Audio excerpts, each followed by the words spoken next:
Have you ever felt like your fitness routine is, well, a punishment?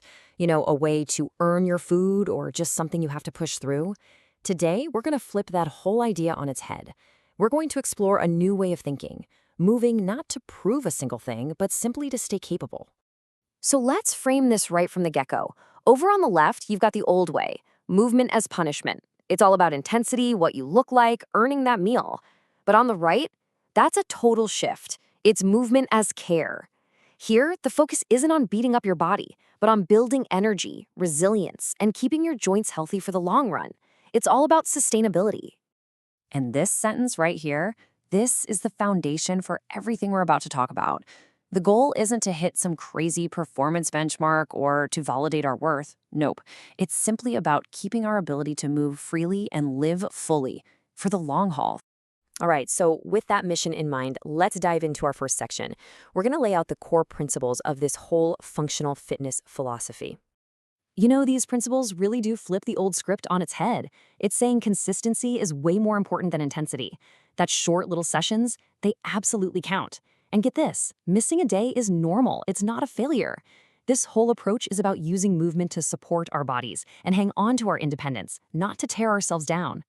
Okay, next up, let's tackle one of the most misunderstood concepts in all of fitness, and that's the difference between mobility and stretching.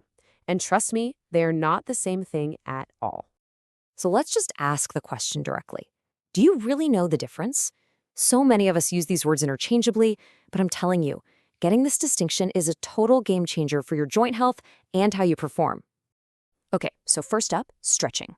The key word here is passive. It's a passive ability. Think about it. When you grab your leg and use your arms to pull your knee to your chest, an external force, your arms, is doing all the work to lengthen those muscles.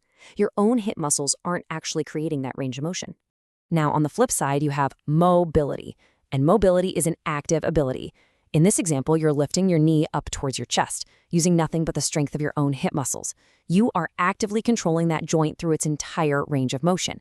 And that right there is the magic. So a great way to think of it is with this little equation. See, mobility isn't just about being flexible. It's this awesome combination of your flexibility plus the strength to actually get into that range and the control to own that position safely. You really do need all three for true functional mobility. So, when should you use each one? It's actually pretty simple. Before a workout, you want to use dynamic mobility drills to wake up your joints and get your nervous system ready for action. Then, after your workout, that's when you use static stretching to help calm your nervous system back down and signal that it's time to start recovering. Okay, so this all sounds great, right? But how do we actually build this into our already busy lives? Well, section 3 is where it gets really practical. It's all about applying this stuff even when you're super short on time. What if I told you that you could seriously improve how you feel with just 1% of your day? Because that's all 10 minutes is, 1%. When you think about it like that, this idea of mobility snacks just completely shatters that I don't have time excuse. And here's a simple little menu for those snacks. These are just fantastic, equipment-free movements you can do anytime to fight back against the effects of sitting all day. Things like a cat-cow to get your spine moving, or a deep squat hold to decompress your lower back. Just a few minutes can make a world of difference. And for those of us who are pretty much stuck at a desk or in a classroom, there are even more subtle options. These are really low-profile movements you can do right there in your chair, like a seated spinal twist or just some shoulder blade squeezes to break up that static posture and keep your joints happy. All right, let's move into our fourth section. And this one's about something we almost never talk about when it comes to fitness: the incredible, incredible power of just slowing down. Your breath is kind of like a superpower with two settings. When you're strength training, you use it to create tension and brace your core, right?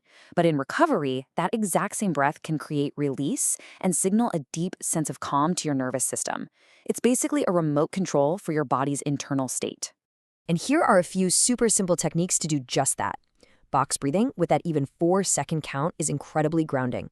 Or the 4-7-8 breath, where that long extended exhale is the real key to telling your body, hey, it's safe to shift out of fight or flight and into rest and digest. This brings us to our final and honestly maybe the most important section. We have to reframe recovery. It's not this passive thing where you're not doing anything. It's an active, essential part of self-care. I really want you to let this one sink in. All that hard work you do at the gym, that's just the spark. The actual growth, the repair, the getting stronger, all of that good stuff happens in the hours between your sessions, but only if you're recovering properly. So what does complete recovery actually look like? Well, this simple framework is super helpful. The 4 Rs. You've got to rehydrate your body, refuel it with good nutrition, give it time to repair tissue, and of course, get enough rest. See, it's a very active, multi-part process.